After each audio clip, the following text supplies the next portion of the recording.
pretty rapidly, I suspect. Yep. And so we Tom, should probably get going. What do you think, James? I agree. And Mr. Lang, we're going to please let Supervisor Joya hop in here real quick Okay. before we get to Sure. Dr. Meara.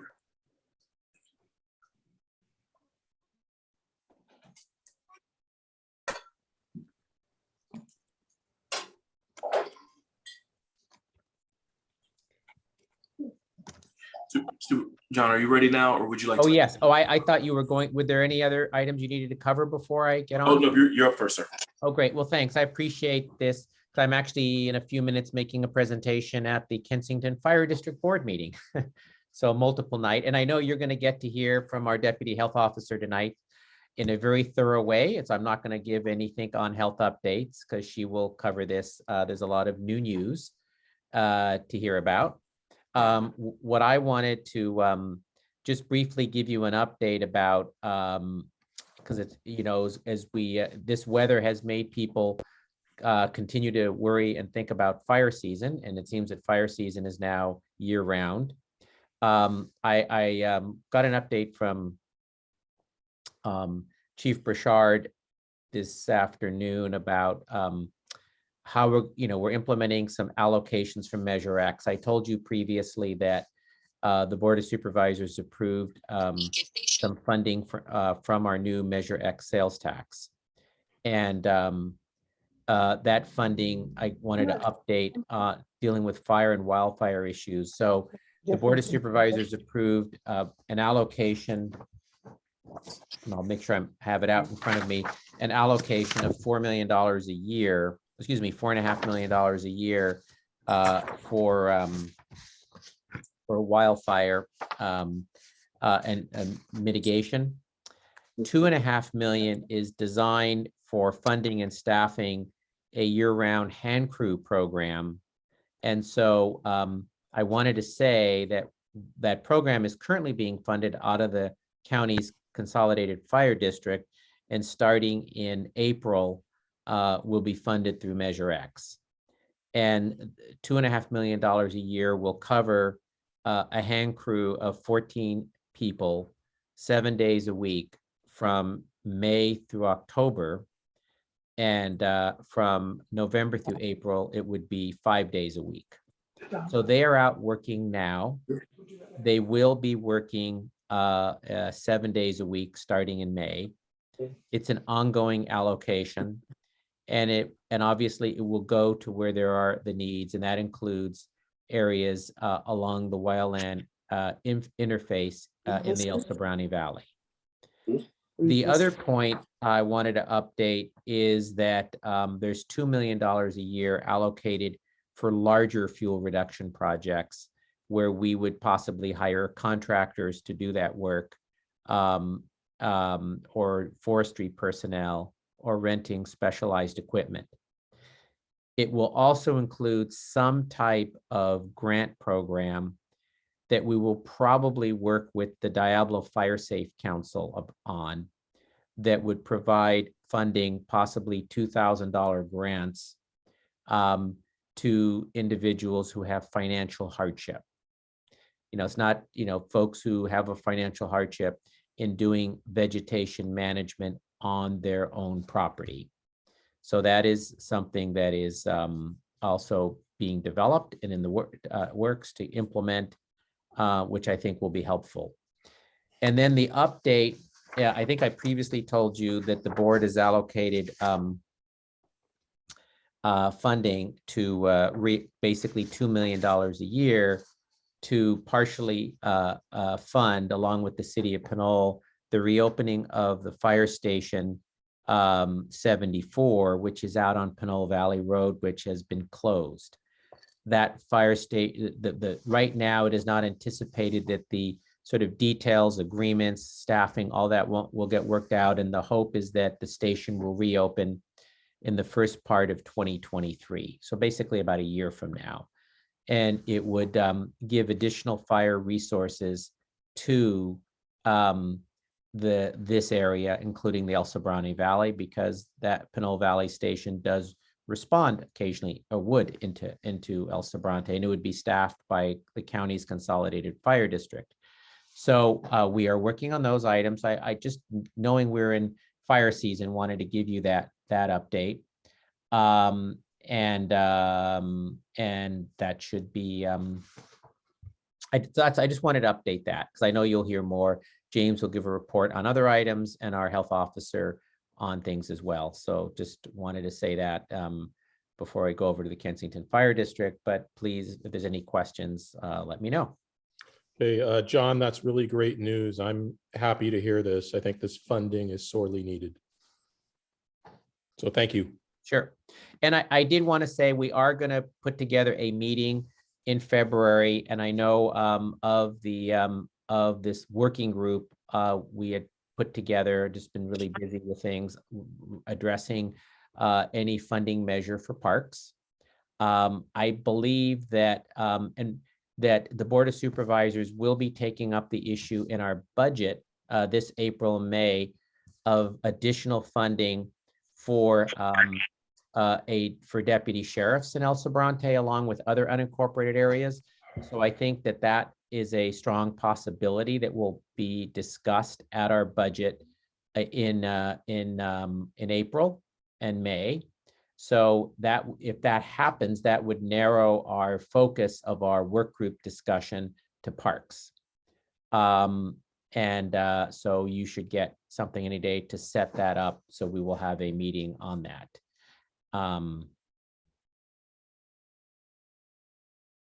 So that's a brief report. If there's any questions? Okay. Any questions from the board for Supervisor Joya? If I don't hear any questions from the board, from the larger audience. And I'll try to stay in and monitor it when I go to this other meeting and come back after I make my report to the Kensington Fire District. Okay. Thank you so much. Thanks. Thank you, John. So I think we can go on to the next item of order, and that is roll call. James, would you like to go ahead with the roll call? We'll do.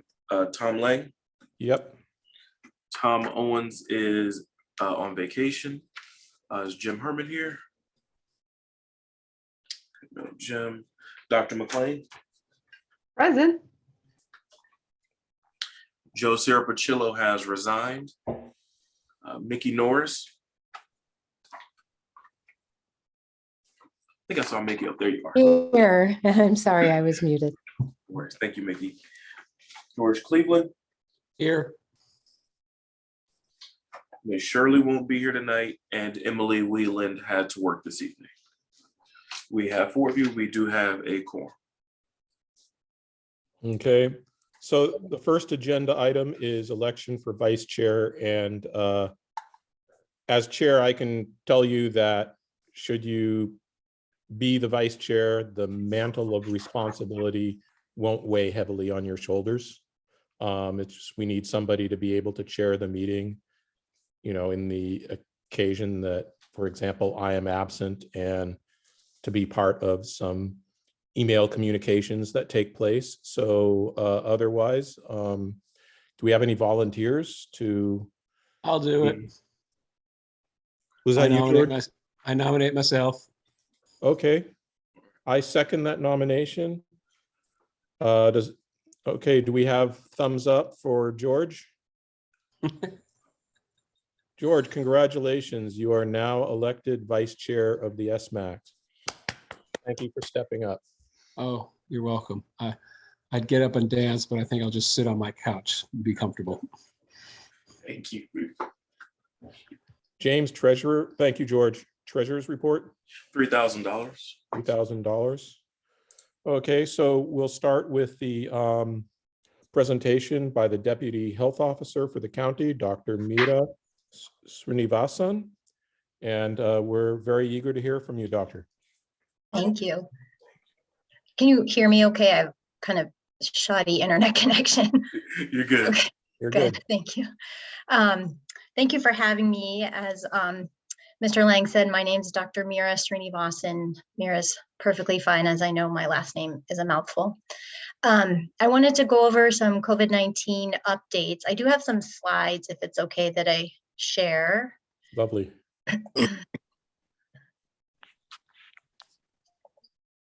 Just give me a moment while I figure out how to do that.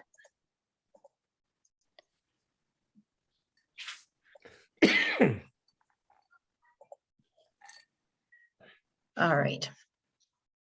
So as far as what I wanted to cover tonight, I mainly just wanted to go over a bit of a data update on what's happening with COVID-19 in Contra Costa County, what the current health orders are, some information about testing in the county, updates about quarantine and isolation guidance, what's happening with booster shots, and then vaccinations among our pediatric population, our 5 to 11-year-olds.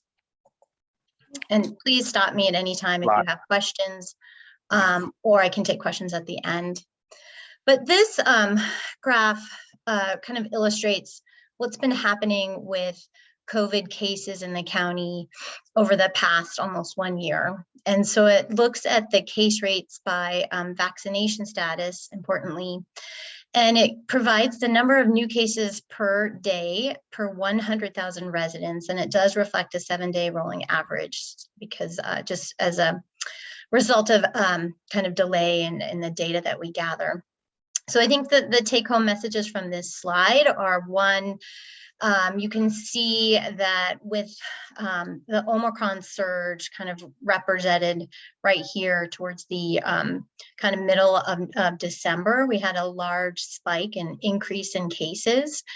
And it's starting to come down. It's not coming down as rapidly as it spiked, but it is coming down. Additionally, you'll note that the 3 lines represent the cases by vaccination status. So the dark green line is are individuals who are unvaccinated, and they've had the highest case rates at about 165 residents per, or cases per 100,000 residents. And this is compared to the fully vaccinated residents who've also had an additional booster dose.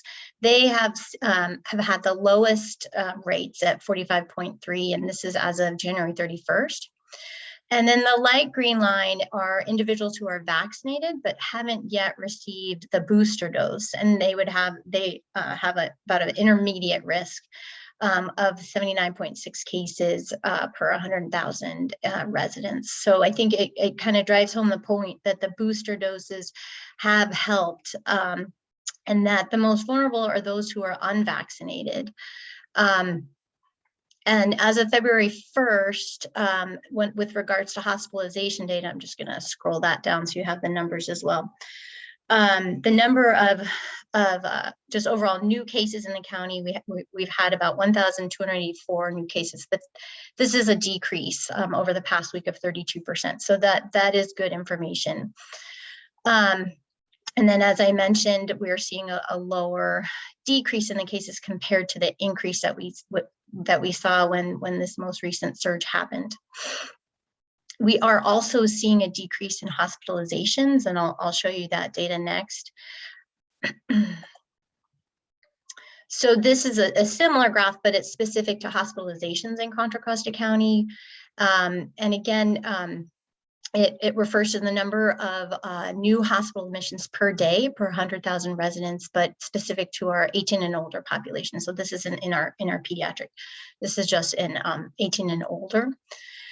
I think, what you can see in this graph is there is a bit of delay in the hospitalizations compared to when cases hit, but it does have a similar shape as the previous graph I showed you, in that there was a steep increase towards the middle of December that is now starting to decrease, which is good news. And as a comparison there, earlier in January, we had 85 residents hospitalized for COVID, and that number increased about 265. And then the most recent data we have as of February 8th is that it's 201 people that are hospitalized with COVID-19.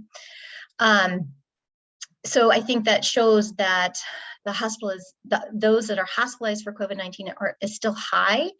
And unfortunately, our hospitals are still struggling with staffing and some of the pressures of having that high number of people in the hospital for COVID-19. And again, I do want to point out that the highest hospitalization rates have been in the unvaccinated 18 and over. And the lowest rates have been in those who are fully vaccinated and have received a booster. But, you know, even just being fully vaccinated, even if you haven't had a booster, is still protective. Although that group has had higher rates than those who are boosted, it's still much lower than those who are unvaccinated. So, you know, so I guess, you know, my point with all of that data is that the vaccine is working, and it really is our biggest tool that we have to control the pandemic, control the spread, and also, you know, try and limit the severity of this disease. As of February 8th, so with regard to vaccination, the most recent data we have for that is that we're doing really well in our county for vaccination. Over 80% of our population that's eligible for the vaccine is fully vaccinated. And with regards to booster doses, almost 50%, 48.8% of our county 12 and older have received a booster or an additional dose of the COVID-19 vaccine. I think, unfortunately, though, we are still seeing inequities in this, in that only if you look at the data by race, only about 30% of our African American residents have received a booster, and roughly almost 30% as well of our Latinx residents have received a booster. So the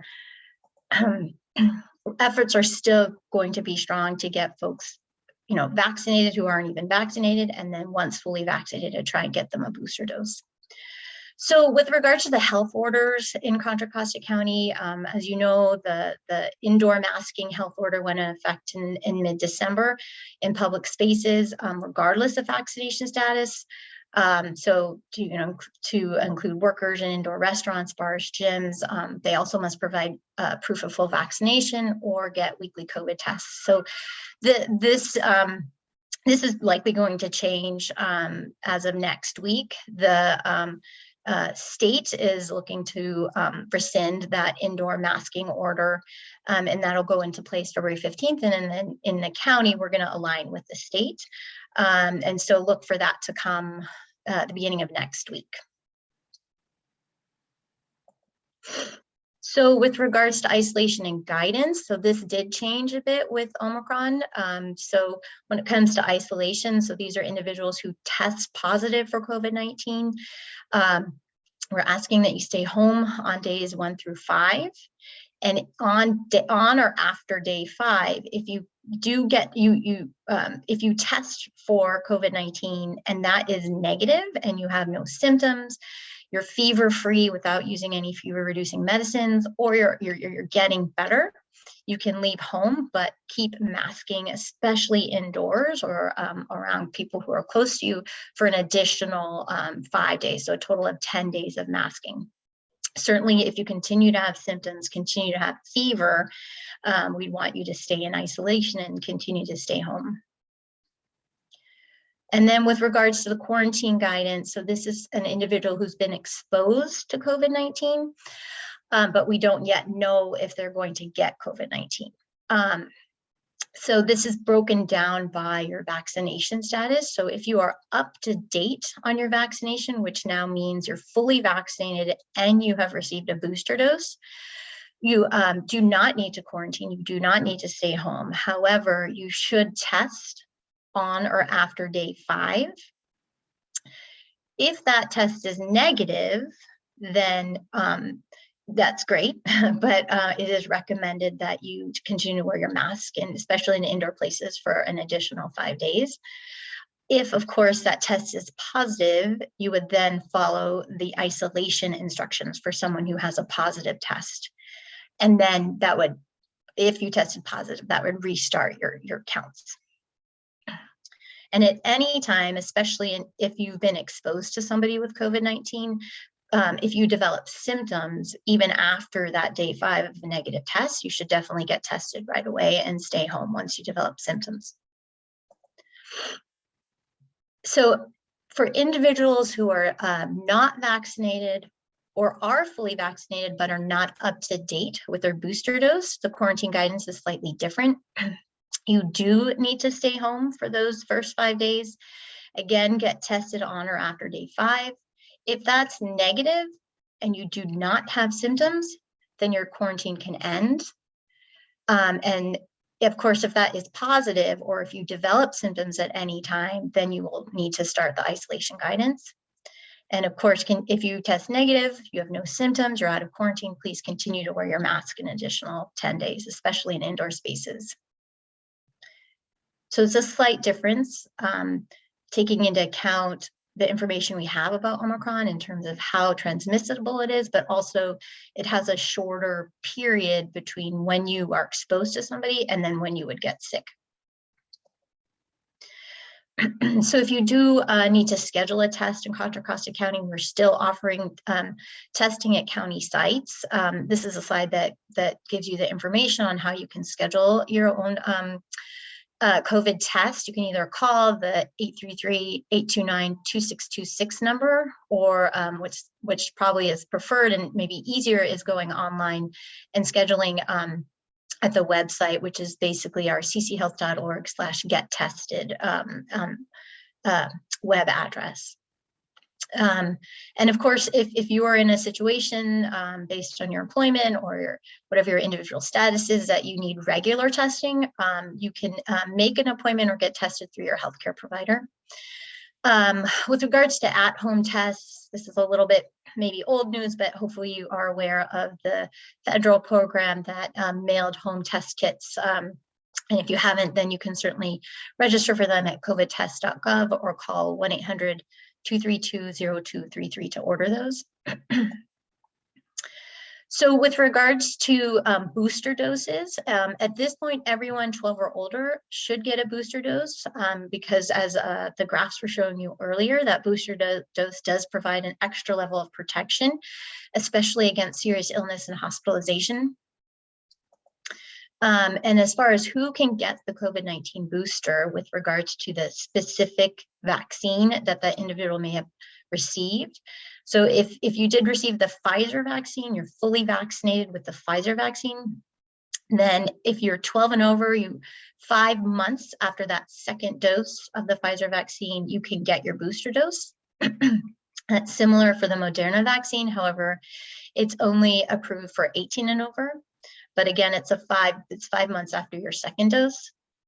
If you got the J&J vaccine, this is approved for 18 and over, but you have to wait, and you only have to wait 2 months after your first dose to get that booster dose. If you're so basically, if you're 18 and over, you can choose any brand to get your booster dose. But if you're under 18, 12 to 17, you could only the Pfizer vaccine is approved for this age group. So with regards to, are you getting a third dose or are you getting a booster shot? The third dose was a recommendation really for individuals who are immunocompromised. So this is something you would want to talk to your healthcare provider about if you would qualify for a third dose. First is a booster dose, which is for everybody, regardless of their health status.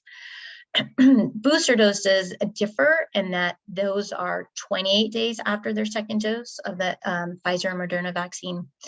Again, this is something you'd want to talk to your healthcare provider about if you're eligible for a third dose or if you have questions about the booster shot.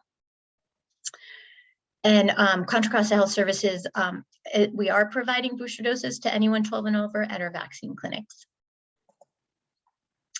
And with regards to where you can get the vaccine, you can certainly schedule a vaccine appointment at our website or by calling our number listed on the slide.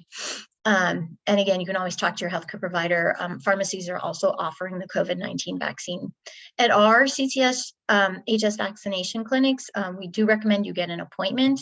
It's just easier for us and allows for us to make sure that we have enough vaccine to offer everybody. So with regards to the younger kids, our 5 to 11-year-olds, They were recently approved for the Pfizer COVID-19 vaccine, and we are offering these vaccines at our CCHS sites, so do local pharmacies and healthcare providers in the community. These vaccines they're safe, effective, and they also are helping kids, first of all, stay in school, because some of the school guidance is based around that, and participate in activities. You may be hearing in the news that there's also upcoming approval, hopefully, and review of the Pfizer vaccine for the 6 months to 4-year-olds, and it's anticipated that if that comes through, we'll be able to start offering that either at the end of February or very early March. It looks like that's all I have to say. Are there any questions? We'll take questions from the board first.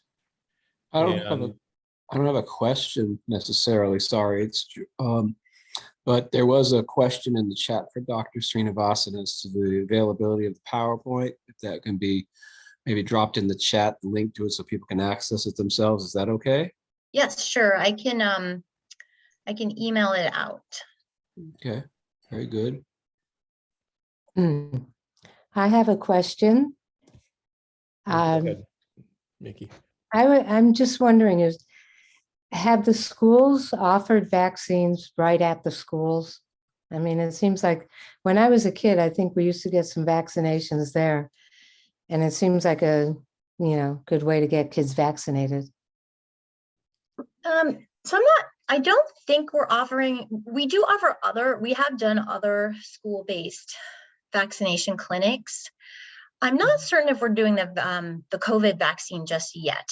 But I do think that's probably, where we could be headed in the future.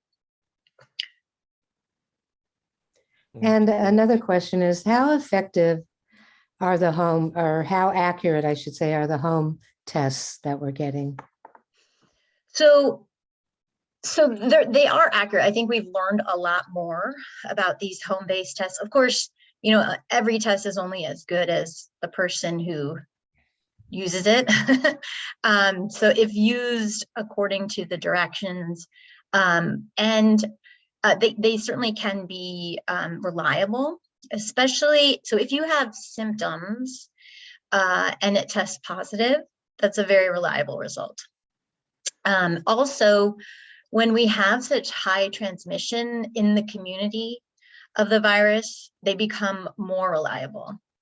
They become less reliable when, we don't have a lot of virus, it's low levels, and say you don't have symptoms, and then you get a positive test. That's when you would maybe question that result. But right now, a positive test is reliable. So what about the other situation where there's high transmission, you have symptoms, but you get a negative test? To what extent does that rule out that those symptoms are, does that say that those symptoms are not COVID? So the home antigen test, if you have symptoms and you get a negative test result, it's less reliable. I would say you probably want to confirm that with a PCR test just to be sure. However, the guidance doesn't say you have to do that. Okay. All right, I have just a question regarding going forward. In-person meetings, for example, chambers of commerces and future meetings of this SMAC. Do you anticipate that in the next few months we'd be able to safely meet in person? Or what is your guidance with respect to this, let's say, groups of anywhere between sort of 20 to 50 people meeting in an indoor setting for a discussion like this? Yeah, I mean, I think so that probably will come out next week too, with the rescinding of the indoor masking health order, and then they'll also CDPH will also come out with their mega events information, which doesn't necessarily apply to a meeting of 20 to 50. I think, I think we were in a similar place last summer. And then unfortunately the Delta variant hit, and then we thought we were in a good place, and then the Omicron variant hit. So I'm hopeful if we don't have another variant that we could get to a place where, I don't think I can give you a specific timeline, but right now the data is showing that we are moving towards that. So, if we don't see another variant that has the ability to spread as rapidly as Omicron did, then I'm hopeful. I think we could get there. Okay, and then this guidance regarding mega events. This is state of California guidance. And for example, we have throughout the county, we have various festivals. These are typically outdoor festivals. And do you anticipate, I guess the question is, those of us who are organizing these activities are always worried about them getting sort of canceled at the last minute. And, how far ahead can we know whether to proceed or pull the plug? Can you give us any perspective in terms of guidance on the scheduling of such events? I wish I could, but it really does have to do with another variant. I think if things stay the same if things continue with the trend that we're seeing now, then we should be able to plan. I think what really would be the challenge again is if a variant hit that spread as quickly as Omicron did. That was faster than any of the prior variants. So, I unfortunately don't have a good crystal ball for that one. But I'm hopeful so far.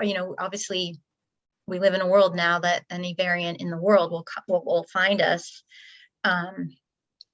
So we do have to be mindful of that. But right now the data looks good.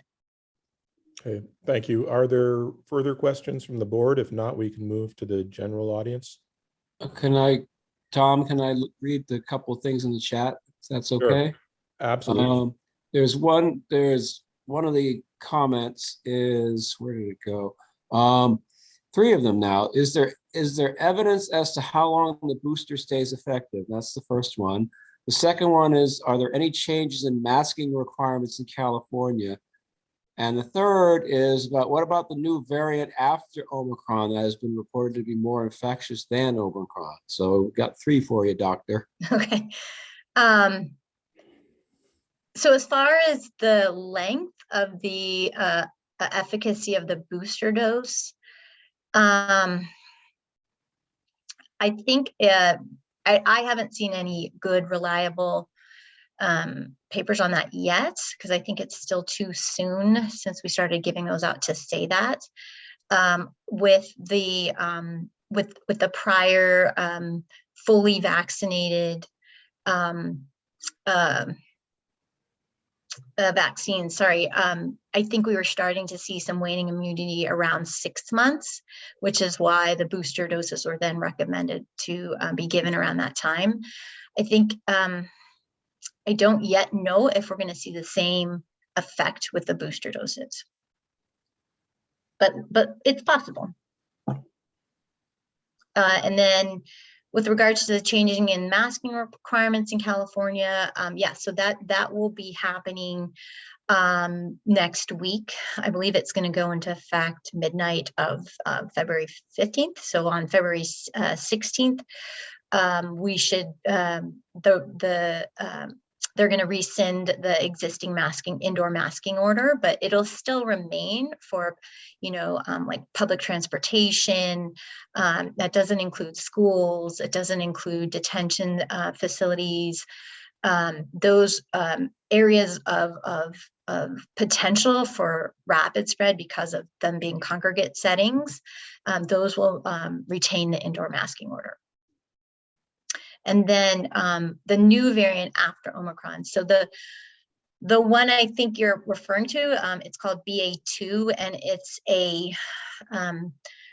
cousin, like a sublineage of Omicron, and it is thought to be slightly more infectious. However, it's not thought to be more severe. We don't know this yet, but it might be what's accounting for the slower decrease in cases that we're seeing in our county and also in our country compared to some of the other countries that experience a very rapid rise in the Omicron variant.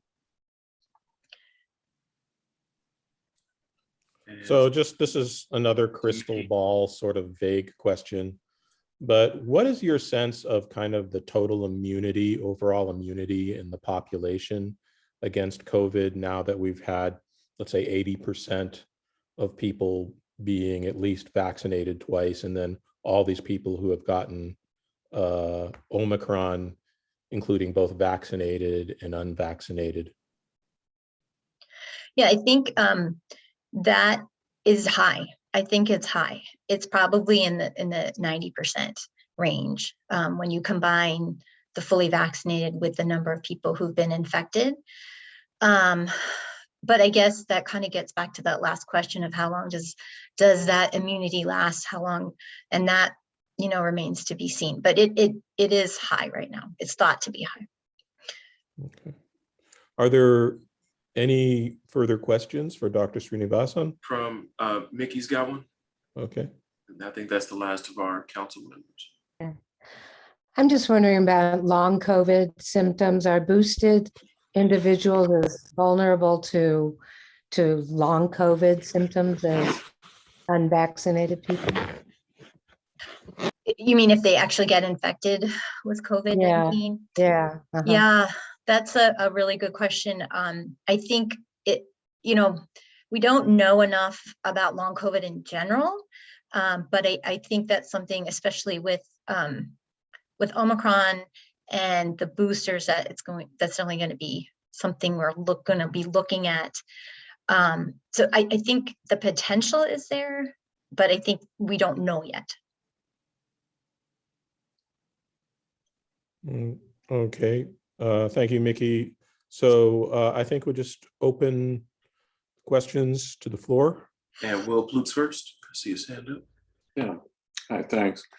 I'm just wondering, what is the likelihood of a second booster being available for all adults? And if there is a likelihood, what could the possible timeline on that be? Yeah, I haven't, I think the focus right now is on the 6 months to 4-year-olds. So maybe I haven't heard any predictions about the second booster, at least not coming down from the state or at the federal level. So, and I think maybe that might also point to the fact that until we vaccinate at high levels the entire world, even if we continue to do boosters in this country, we're still going to be at risk of a surge or another variant. But I haven't heard, I've heard, here and there, but nothing official, nothing that I could say is coming down soon. Okay, thank you, Will. Are there further questions for Dr. Srinivasan? None that I'm saying. Okay. Thank you so much for your presentation. It was very Excuse me. informative. Actually, Jean Henderson, her hand just went up. Oh, okay. Go ahead, Jean. You're muted, Jean. Thank you. I'll be quick. We do know that in Israel, for instance, they're giving all adults or most adults second boosters. Do we know anything about the efficacy of that from their experience? I don't know. I haven't, I'm sure it's out there. I just haven't looked that up, but I can and get back to you. Okay. It's I mean, just I an have my interesting test worthless, case. I have my worthless layman's view of it. I'm a COVID amateur. And from what I've seen of recent data, Israel's cases are still spiking higher than ours. So their per capita case rate seems to be almost double ours, even with a lot of their population having a second booster. I don't know what that means, but I have a niece there that's a physician, and she got her second booster really fast, but I don't, she's not had any experience with what it means for the country. Yeah. Thank you. okay, Doctor, just- Yep, Thank and you. I'm sorry, just one last question in the chat. What is the definition criteria to the end of the pandemic? What would sort of identify the end of it? Never ran. Yeah, that's a great question. That's a tough, if we're looking for a formal definition from the CDC or CDPH, I haven't seen anything. And then, I think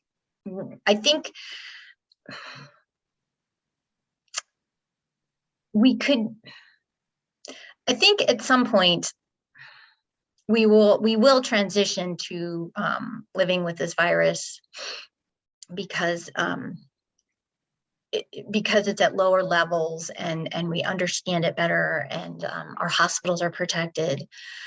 But as far as what is a formal definition, I don't have a formal definition. I think these back-to-back variants that we just experienced really hit us hard.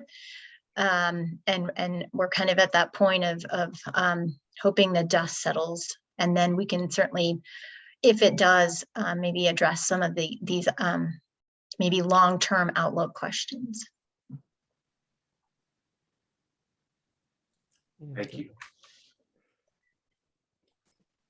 All right, so thank you so much for the presentation. It was very informative, You're welcome. and we appreciate your coming to our meeting.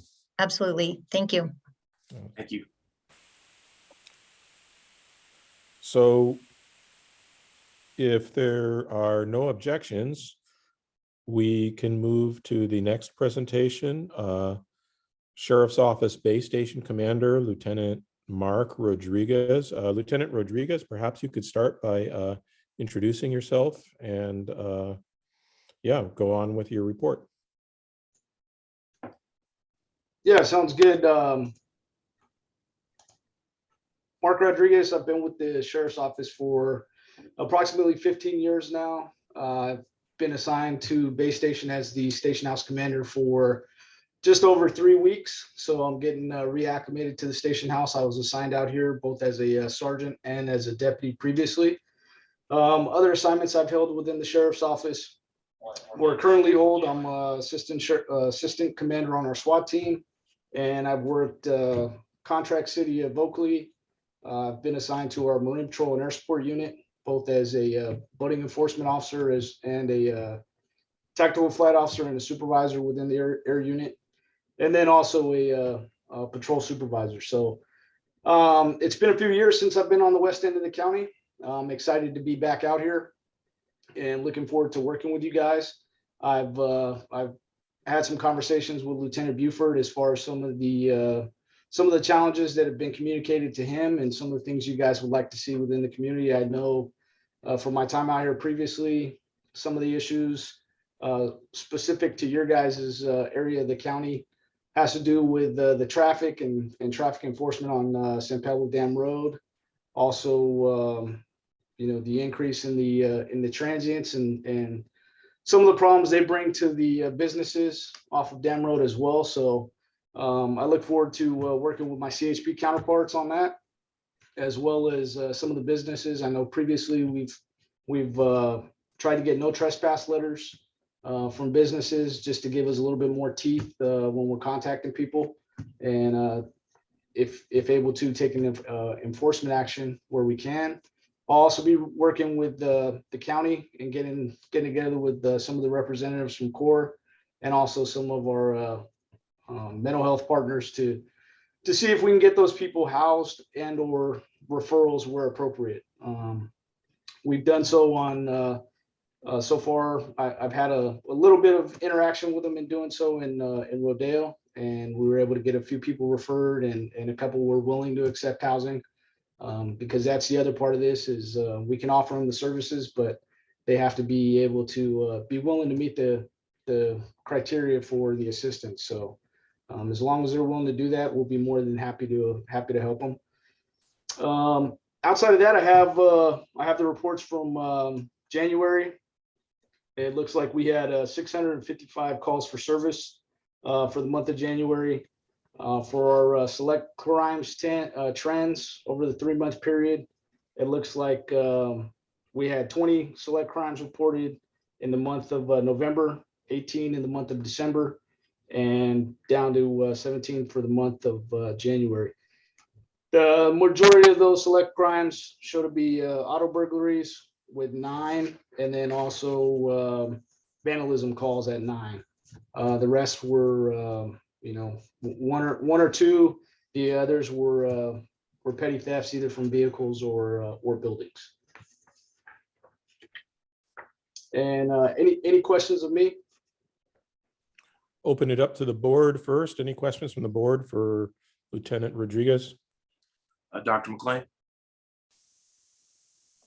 Thanks, Lieutenant Rodriguez, and welcome back to the base station.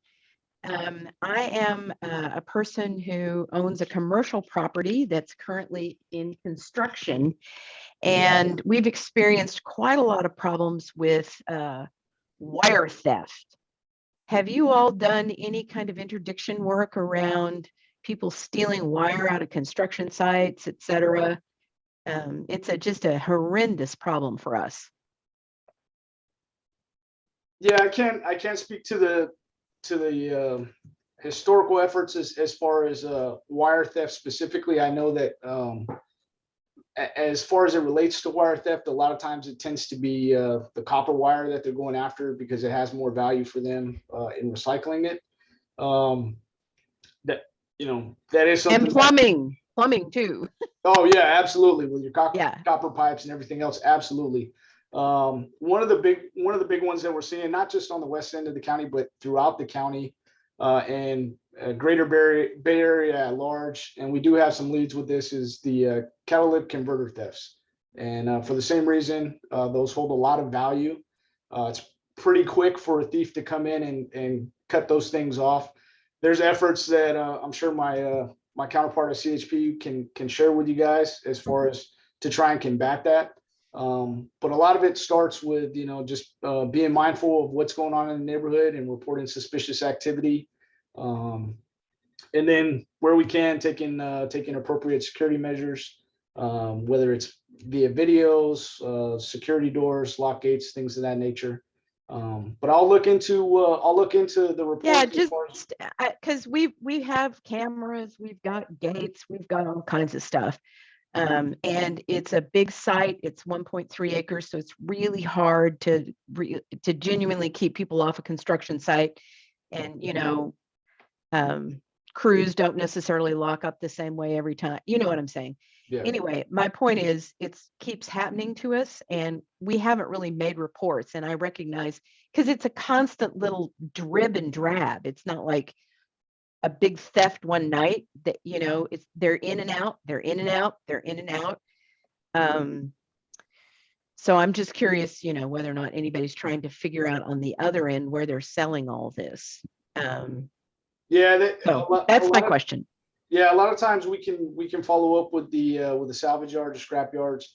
When it is the smaller incidents, it's it makes it a little bit tougher because it's not as readily identifiable, and it's not as suspicious to a salver if someone comes in with a smaller amount versus if everyone they bring in a huge reel of copper wire. It's gonna raise some red flags. So I do understand whether small in multiple occurrences over time or one large theft, the financial impact on you, I imagine, is the same. Because especially if you're trying to build things, it gets pretty expensive real quick. So I'll look into the reports. If you can do me a favor, please report it. If you don't report it, we're not aware of it. So please report it, and we'll do our best to follow up on the other end. Great, thank you. Thank you. Thank you, Cleveland? Melinda. Any other questions from the board? George? Good evening, Lieutenant Rodriguez, and welcome to Bay Station, or welcome back, as the case may be. I'm going to ask this of you because I'm not sure who has the jurisdiction, whether it's you, as in the sheriff's office, or it's the CHP, or possibly the city of Richmond. This is what I observed on my way home from work today, my one day in the office. I'm on Interstate 80 eastbound, just before the El Portal Drive exit. And if you're looking off to the right, you look up above there, you see actually the storage facility that occupies, it's on San Pablo Dam Road. And there is what I'll call a ravine. And down in that ravine, there was a car and it was backing up, which means it actually went off the freeway on purpose, not like out of control, but literally just drove off because there appears to be a homeless encampment down in that little ravine area, sort of off of the freeway. So I'm wondering who would respond to that and who belongs to the property and how can that be resolved? Because that's, to me, that's a danger, because you're actually getting off the freeway and going down a ravine and coming back and then trying to get on the freeway again because you're connected to something that's going on in that ravine. So who would take, well, for lack of a word, ownership to see what's going on there? And we don't even know who belongs to the property because it's, it's like a ravine. So Mr. Cleveland, this is Officer Levista, CHP. Yes, if it's sir. the location that I'm thinking of over there by El Portal near the church, I believe that's Caltrans property. I was not aware about the car down there, so what I'll do is tomorrow I'll go check it out and see what I can find and verify whether or not it is Caltrans property, and then if it is, then it would be CHP. It would be for us to handle. Okay, because it's, in other words, if you're going around 80 eastbound before the exit, it's almost like this little pullout with a little patch of asphalt off to the right, and then I think I'm not familiar with the location Yeah. you're talking about, so I'll check it out tomorrow when I go on shift. Excellent. Thank you, Officer Leviste, as always. Thank you. Well, Lieutenant Rodriguez, there's the question got answered, so not yours. Okay, I'm done. Thank you very much. Thank you, George. Are there further questions from the board for Lieutenant Rodriguez? If not, we'll open it up to the audience. Any questions for Lieutenant Rodriguez? I don't see anybody waving at their camera. Okay, do we have something in? Okay, there's a comment from Melinda. Those are for the CHP Okay. in the chat. So if we don't have further questions for Lieutenant Rodriguez, sir, welcome back to our neck of the woods. And we look forward to working with you. And thanks for everything you do. Appreciate your presentation tonight. Likewise, thank you guys, and I look forward to working with you as well. Okay. Good night, sir. Right. So the next item on the agenda, Patrol Officer Tim Leviste, the report. Good evening, everybody. For the month of January, we've been relatively light on calls. Traffic collisions are down to 11. For the month, we've had about 11 traffic collisions, 2 of which were resulted in DUI arrests, and 2 of which were hit and runs. Typically, we have a higher number of hit and run traffic collisions, and this month we went down on that front. We did have 1 recovered stolen vehicle in the area. That particular vehicle had it was a common theme. The catalytic converter was removed from that vehicle, and that seems to be the the trend here. Other stolen vehicles that we recover on the west end out there in Rodeo and Crockett and neighboring areas, the catalytic converters are typically missing from those vehicles. So that's something that we're aware of, and something that's on our radar.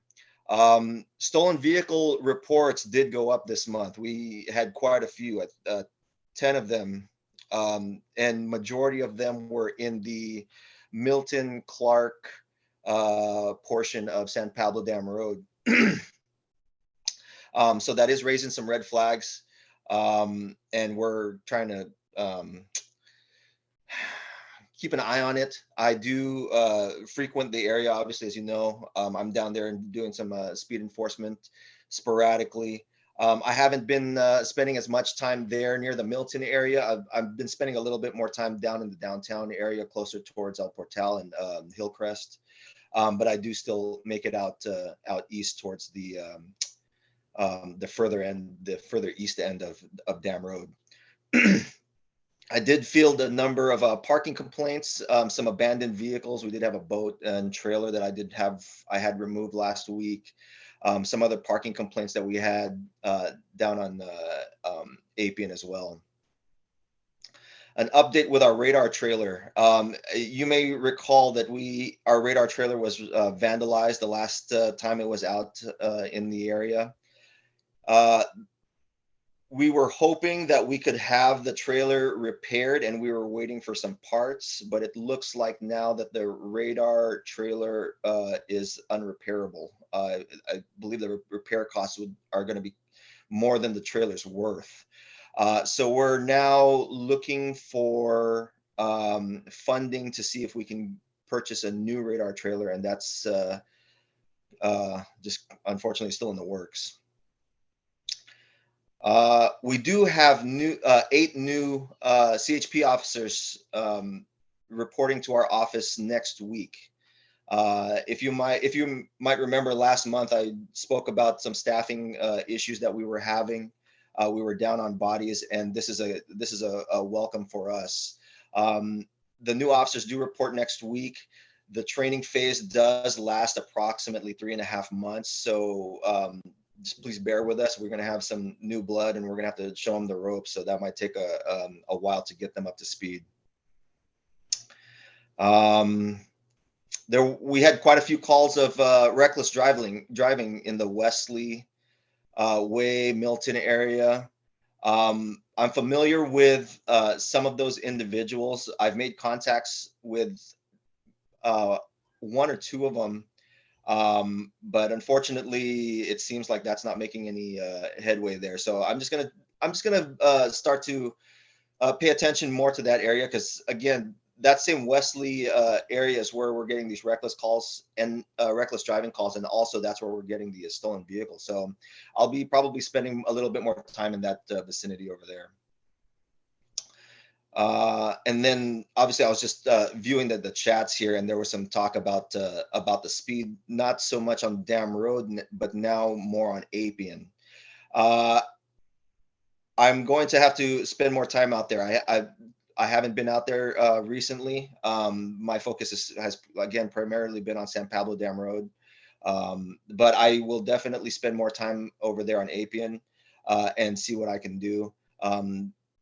It seems like my efforts and the efforts of my other partners on Dam Road has made a little bit of an effort.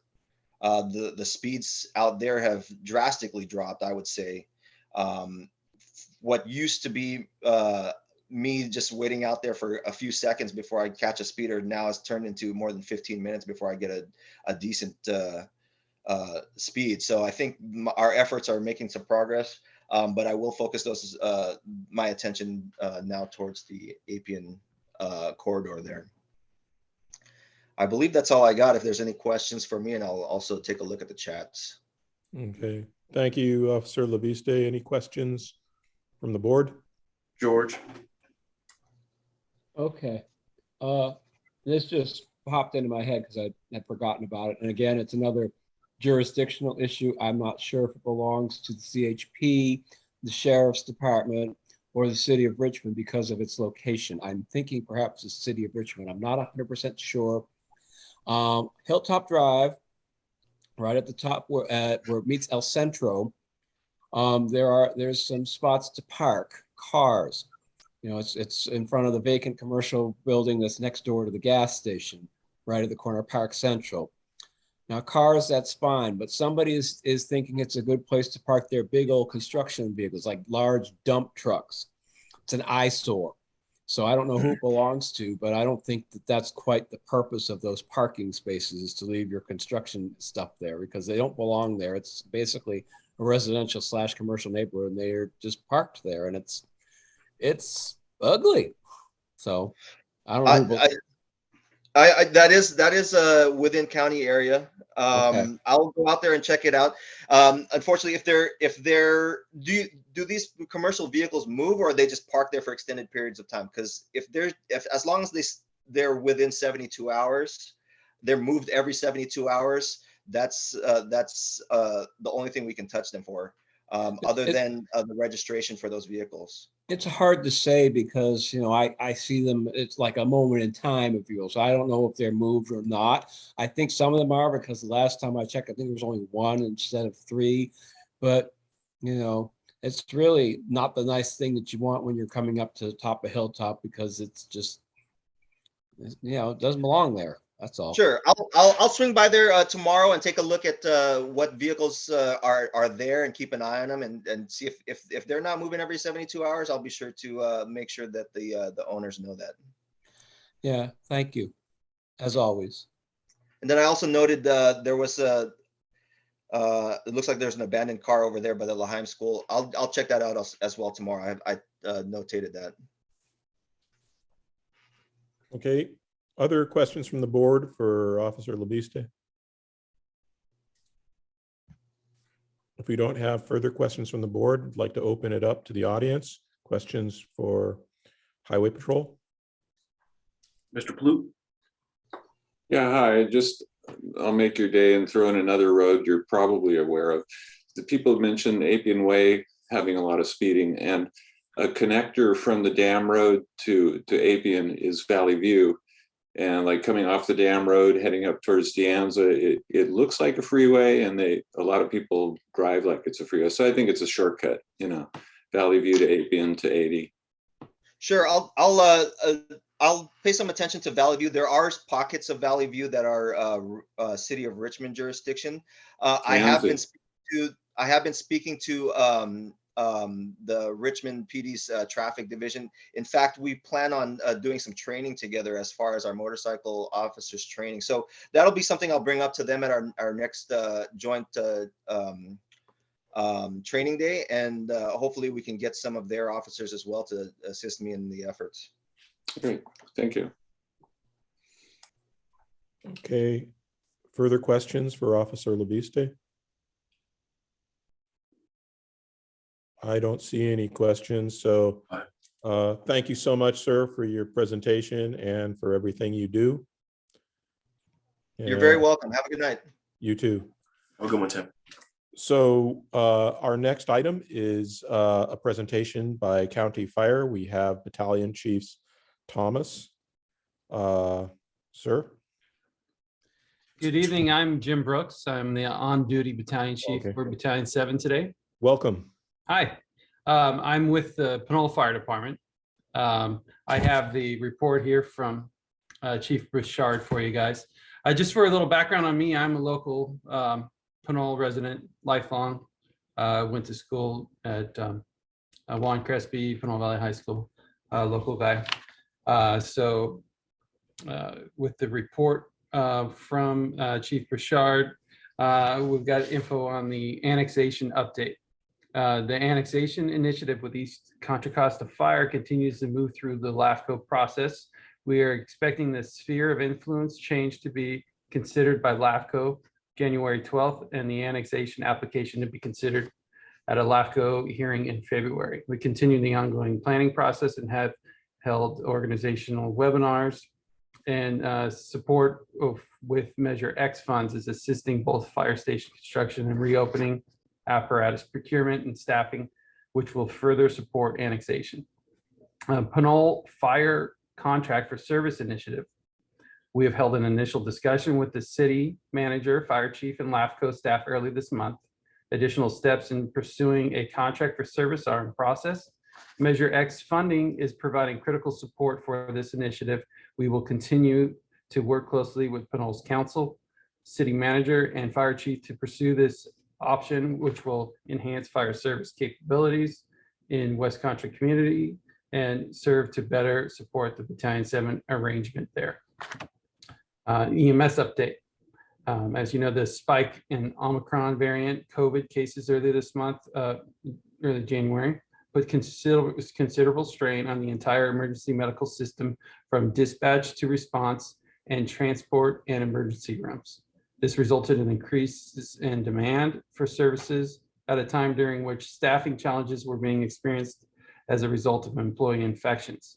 The EMS division considered and implemented a number of mitigating factors to ensure continuity of EMS operations during this challenging period, which we expect to moderate in the coming weeks.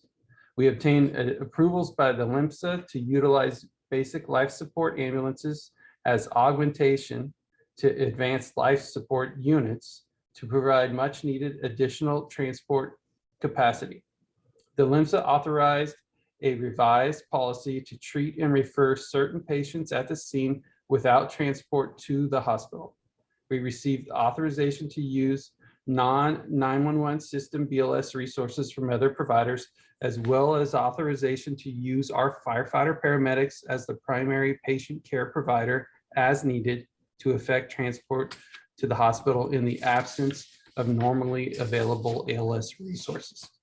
Similarly, we continue our efforts to reduce ambulance patient offload times at hospital emergency rooms while we implement stopgap measures, including dispatching EMS supervisors to mitigate this problem. The LIMSA Alliance and Hospital Council continue to discuss this problem, and the Alliance is requesting a follow-up meeting with hospital representatives to identify solutions to this continuing crisis. We need the public's assistance to only use the 911 system for medical emergencies and not for routine request or non-emergency transport to the hospital. The emergency ambulance system is under considerable strain with historic levels of demand at a time when there are significant staffing shortages as a result of COVID. The EMS division has been working nonstop to maintain adequate levels of PPE to keep frontline personnel protected. A fire prevention update. We have a new software, new Amanda software that supports issuing permits, scheduling inspections, and organizing all the inspection reports went live in December. We are now working on cleaning up the database and ensuring all the current records will, with active permits, were successfully migrated into the new system. Also, there's some ongoing recruitment for positions, including a fire inspector and fire inspector 2 vacancies. A logistics update. 4 fire engines were from previous orders are due to be received this year. Based on expected need, we have placed an additional order for 6 Type 1 engines to be delivered in late 2022 or 23. Training update. The Academy 56 is ending the 19-week of course of instruction. Recent major training elements have focused on intensive and realistic fire control and petrochemical fire activities. The training division is prioritizing health safety in an effort to maximize completion of the academy by all recruits. Communications update. The Communications Center is monitoring the current spike in COVID cases and working hard to keep staff safe and healthy to ensure adequate staffing at the center. And recruitment efforts continue for a number of key positions, including the fire communications manager.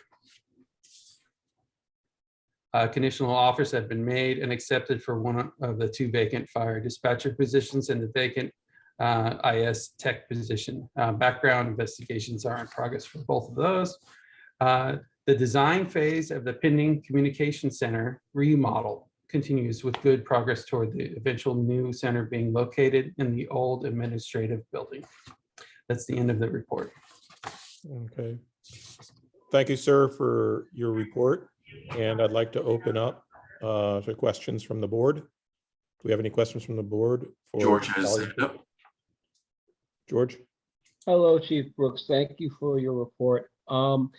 I wasn't 100% clear. The annexation, that's for East County. Is that the one that? Yes, that's Okay. the ongoing current annexation that's Okay. referred to from Chief Burchard's Got it. Now, the question I have, do we know if there will be any impact to our service by absorbing that fire district into Confire? Would that have any positive, negative, any impact at all on our service levels? The way it looks, it's going to be more of impact in the Pittsburgh, Antioch area, from what I could tell, as far as their operations go over there once they've included that large East Contra Costa fire area. As far as us over here, we shouldn't see, for the information I have, we shouldn't see any sort of impacts. Anytime we do, there's an addition of agencies into annexation into the Confire district, it helps to streamline the fire service for more of our county.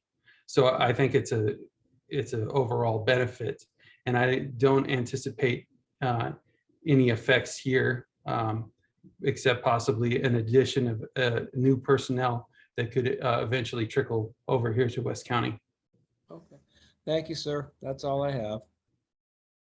Do we have any further questions from the board for Chief Brooks? None that I'm seeing. In that case, it looks like Sohaila has her hand up. Just real quick, I do want to acknowledge Chief Thomas. We do see that you are here. Chief Brooks gave the presentation, but Chief Thomas, if you had anything that you wanted to share, I want to make sure that we acknowledge you, sir. Oh, thank you very much, and good evening to everybody. Chief Brooks did an excellent job representing the district, and the thoughts of Chief Burchard. I have nothing to add. And like he said earlier, any addition in the annexation is an addition, and your services will not be affected at all. Thank you. Okay. Thank you. Thank you. Okay. And let's go to Sohaila. My turn? Yes, it's your turn. Hi, yeah, thank you. My name is Sohaila Bano. Thank you very much for the presentation, Chief. So I am with 94803 Emergency Preparedness Alliance. It's a grassroots community group working towards wildfire safety and emergency preparedness. There are some concerns. One specific concern, which is very important, and I heard from both residents of El Sobrante and Pinole, is lack of connection between Rancho Road and I believe it's Galbraith Road in Pinole.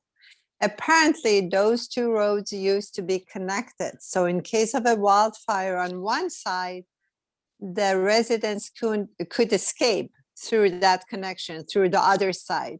And that has been, there's an obstacle or something, the roads are not connected anymore. It's a major concern for wildfire safety. Could you do something about it, please? Yes, absolutely. We actually currently have the city attorney for the city of Pinole looking at that in coordination with their counterpart at the county side, because we have been concerned about that, and it appeals to have that additional access route, even if it's a gate just for the neighborhood there in the event of an emergency. To have it clear and functional and usable is our goal. So we're definitely on the same page, and it's an ongoing process currently. Okay, thank you very much. I appreciate it. There is one more concern, and that's neighbors on North Rancho Road say it's a private road and it's not being maintained by the county. They don't know if it's safe for fire trucks or so. I know it relates to public works, but they are willing to pay taxes, but have the county maintain the road to make sure it's safe for fire trucks, it's accessible. It's a long road. And we do have some of those private roads. If you could find a solution for them to pay taxes and be maintained by the county to make sure about their safety, as wildfire safety, they would very much appreciate it. So Chief Brooks, this is James Lyons with Supervisor Joya's office. So Hala, do you have a point of contact that is willing to sort of get everyone together for a proposal? Yes, yes. One of the reasons I can put you in touch with her. Okay, so it is private. It is also in the unincorporated space. Yes. But if they're willing to tax themselves to raise it, then that initiates another set of questions that'll have to be answered and a process that'll have to be put in place. Chief Brooks, I didn't mean to steal your Oh, no, thunder. not at all. Yeah. The only thing I had to add on that is that there are segments of North Rancho that are in the city of Pinole. Yep. So just so they're certain which jurisdiction they're under, I would imagine it. would In my experience, the portion of the road that we've been hearing from residents that live on North Rancho, they're in the unincorporated space. Understood. So Sohaila, whoever your contact is, please have them reach out to me, and I will talk with John tomorrow about what that looks like in terms of them taxing themselves. Okay, thank you very much. I will be in touch with you, James. And Chief, just to summarize what you said about connecting those two roads in El Sobrante and Pinole, what is the timeline before the next fire season? Hopefully sometime before May or June? Right. We're hoping that we're going to make progress on that in the springtime.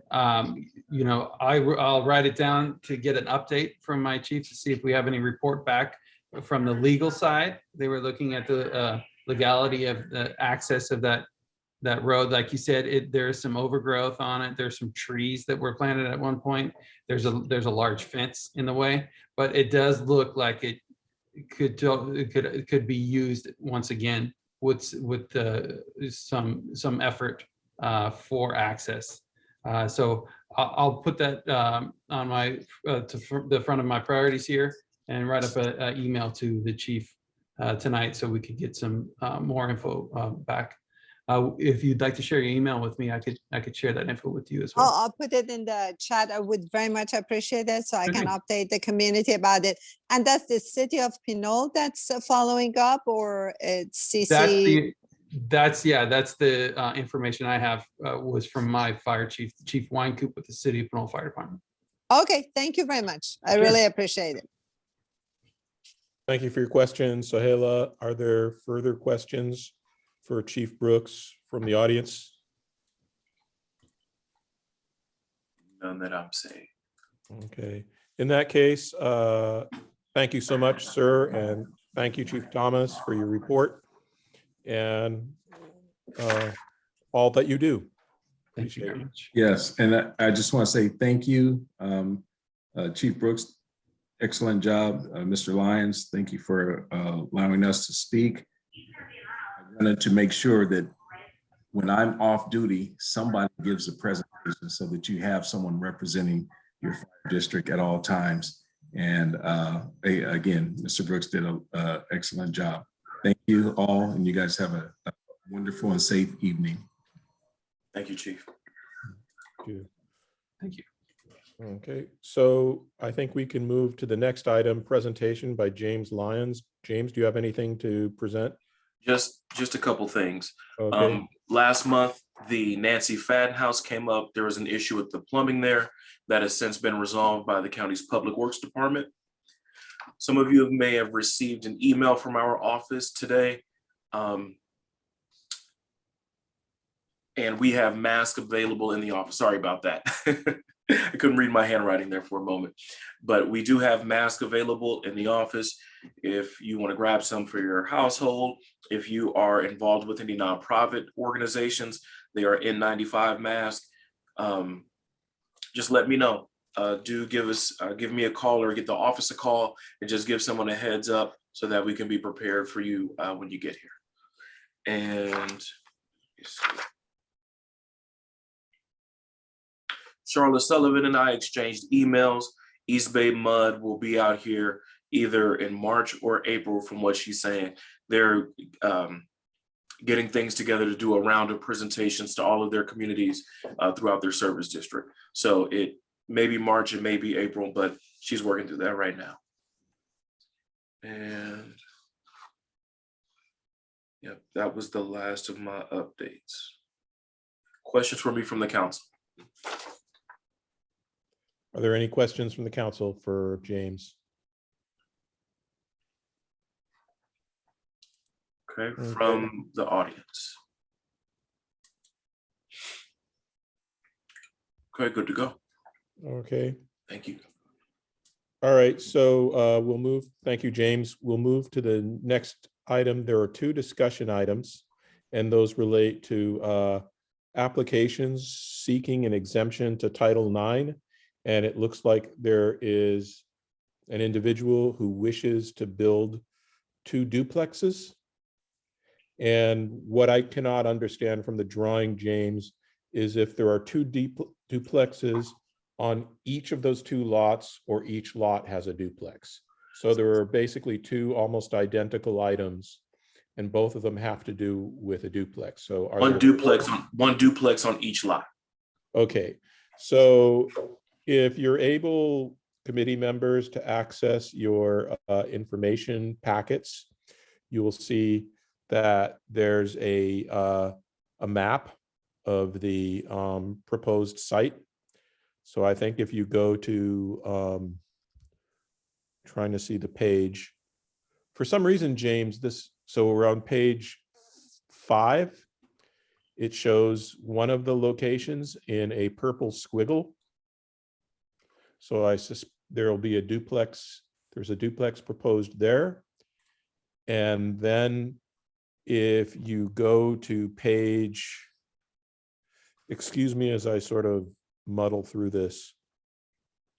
It's a big packet. If you go to page 33, you'll see a red squiggle, and it looks like there's a duplex placed there. Both of them are at the intersection, roughly at the corner of Appian and Santa Rita Road. And as I understand it, James, and please correct me if I'm wrong, the application for an exemption to Title IX has to do with the existing neighborhood being single family, and they want to put a couple of 2-family residences. So I cannot answer that with regard to Title IX. I've been checking with the planner, trying to get a better understanding. This is the first time I've encountered. I'm not really familiar with what Title IX is. But what we can do, Eason, if you are on. Yes. Call Eason, there we go. You may be able to speak to the Title IX. While we are talking, hi, dear committee members. This is Ethan. I'm the architect representing the owner for this parcel and the exemption application. But honestly, while we are talking and with the question, I'm searching online. The Title IX, I'm not the expert to explain it, but I do know the purpose for our application this time for the exemption is after we got approval of the overall development plan for these 2 parcels with each of the new duplex on it, and we are applying for the exemption of allowing us to connect our drain, our site drain into the existing creek through the culvert. And before that, a little backup for this is, it's not about the applying for the exemption of the duplex on this lot. And actually, we are building lower than the density that the county is expecting per the general plan. But however, given the large site of the large area of the lot is occupied either by, not occupied, is either the sloped land and also the creek. So we are allowed to build only duplex instead of more on this large vacant lot. And actually this application went through, I think, 1.5 years and finally get the conditional approval. Just that during the process, we are following up and addressing the all the conditions with the approval, we find we are not able to meet one of the conditions which ask us to connect our drain into an adequate facility on our site, because we find the creek by itself on the current condition is already inadequate system. So we carried that on and we did our study, and we find that's the only item. And even with our new proposed duplex, we are just adding a very little amount. And per the exemption letter detail, if you can see on your end, or I can share my screen, it's so minor to be connected and allowed to drain to the existing facility. But during this discussion back and forth with the planner, with the public works staff, we find we all feel like these are very negligible, but we still need to go through this process to get the exemption letter understood by the public, by the committee, and by all the related agency in order to get it finally approved. Anyway, I think that's a big story in the short summary, but I'm more open to introduce more of the aspects of this application, and also open to any questions if there's any.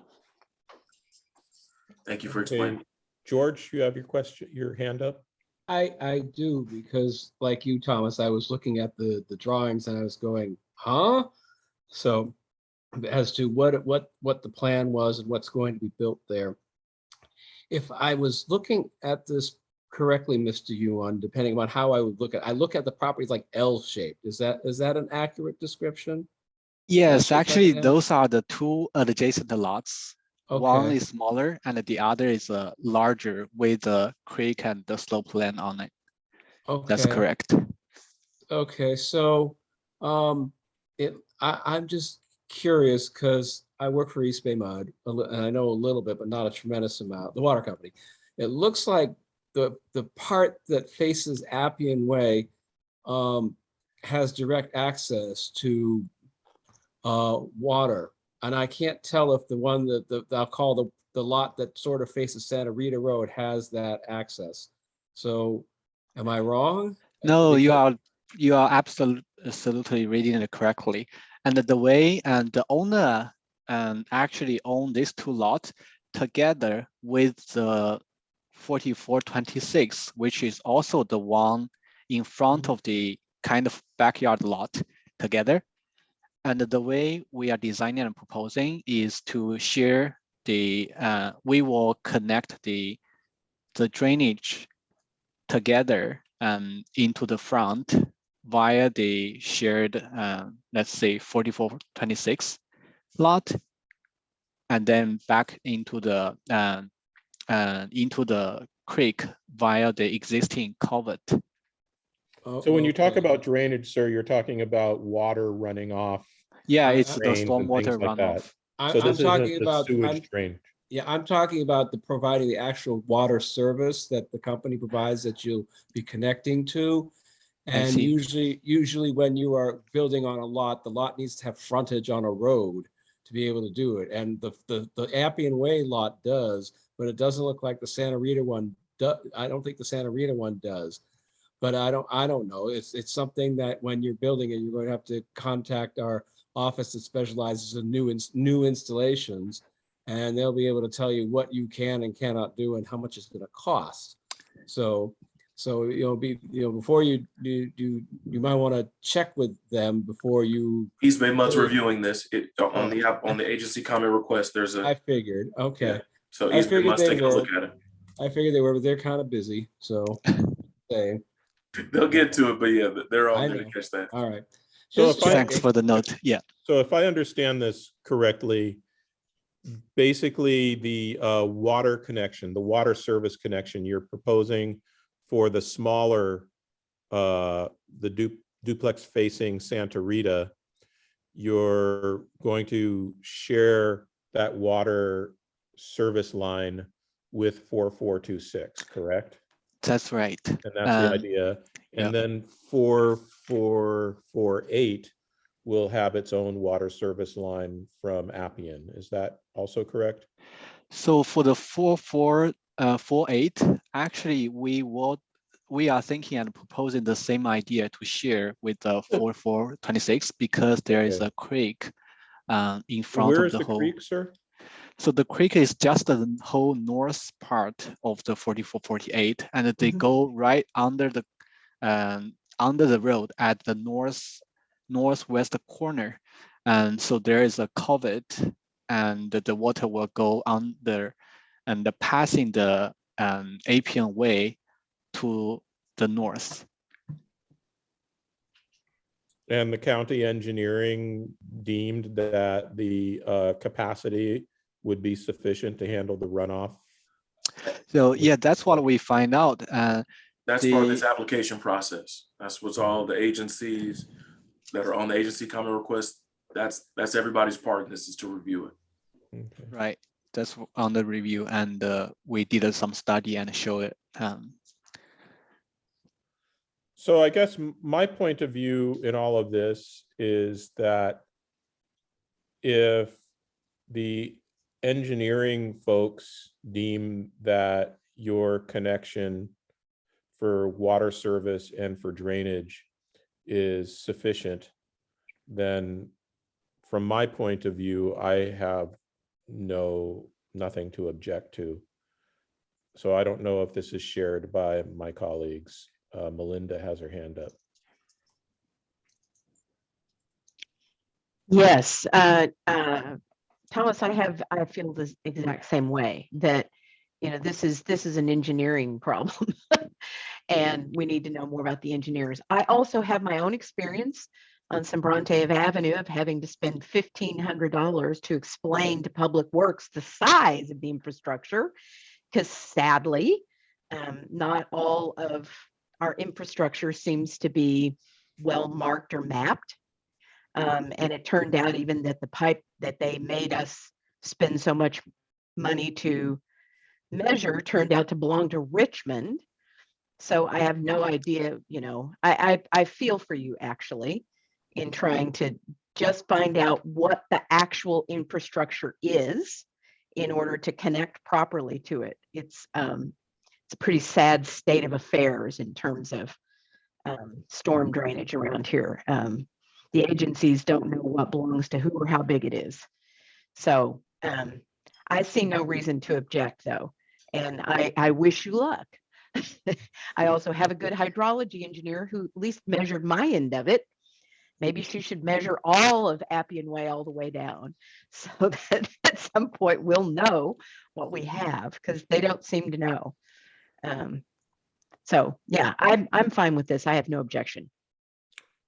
Okay, so James, would it be reasonable to say, just take a quick vote from the four of us who are there to say that we have no objections You to this can't have moving any forward? objection. Excuse me?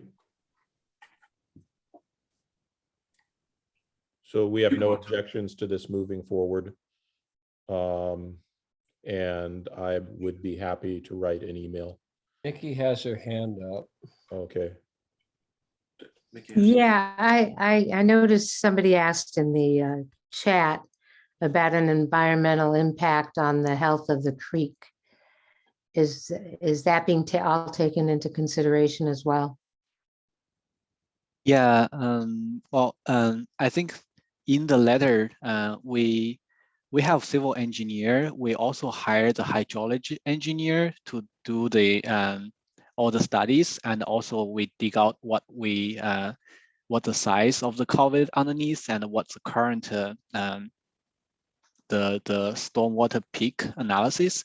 So all that comes together with the letter that we find and the quantity we listed out there, and just to give a feeling that, so with the since the existing creek is deemed inadequate, so there will be with the 10 years peak flow. So there will be some water maybe staying there a little longer when there's a peak time during 10 year. But with our, like, we usually compare what's before and what's after. And for the vacant lot, we really want to contribute and build something there to make it a use and also get the community more mature. And with that build up, we find the amount of the new stormwater that creates and also bring into the creek will only raise the base flood water surface by 0.002 foot. With all the current conditions unchanged, and so that's negligible. That's what we called the quantity we raised. And in our proposal, other than that, we haven't touched anything around the creek. Like we said, we set far back from the creek, even minimal 30 feet without touching it. And also we try to connect all our utilities through the 4426, which is an adjacent parcel, and not crossing anything on the creek. That's all we can think of, and we try to do our best for the creek. Thank you. So that's kind of what I thought from my limited understanding of the documents. There would be this sort of issue anyways, even if your house wouldn't be there, and adding this new construction changes the load very incrementally.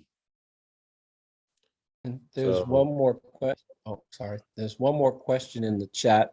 Can I ask what is being asked of the committee, especially if East Bay Mud reviewing? When these plans or applications come up, they are brought to the advisory council to look at and go over, and we advise the county on what we think of them. And the county can take what we say and say, great, thank you. We understand your concerns and we will do what you say. Or they can say, yep, thank you very much for the input. We're going to move forward anyways. And it's not just that East Bay Mud is reviewing it, but one would think that since it's a new project, West County Wastewater is reviewing it to see if they have the capacity to provide wastewater service, PG&E, because it's they need obviously electricity, gas, etc. So there's a whole bunch of them. It's just it comes to this body and we look at them and sometimes we ask questions like we're doing now, and sometimes we look at the project and we say, yeah, that's fine, and just move forward. So Thank you. All right. Thank you, George, for the comment. So basically, to close the loop on this, can we just take a vote to just say that, I propose that the SMAC has no objections to these plans going forward, provided the appropriate technical approvals are obtained. sounds good to me. Looks unanimous. Mickey, James, Tom, George. Okay, everybody's I'll got write their hands up. It's unanimous. I'll write an email to that effect to the relevant person. Thank you. Thank you. Have a good night, Easton. We thank you for coming. Thanks. Thank you, It's sir. my pleasure. All right, time to scroll up back 100 pages to the front of the agenda. Okay. So we've now covered these two items, and now we have our public comment section for items not on the agenda. We ask speakers to respect a 2-minute per speaker limit. Are there any items for public comment? And I raise that to the whole audience.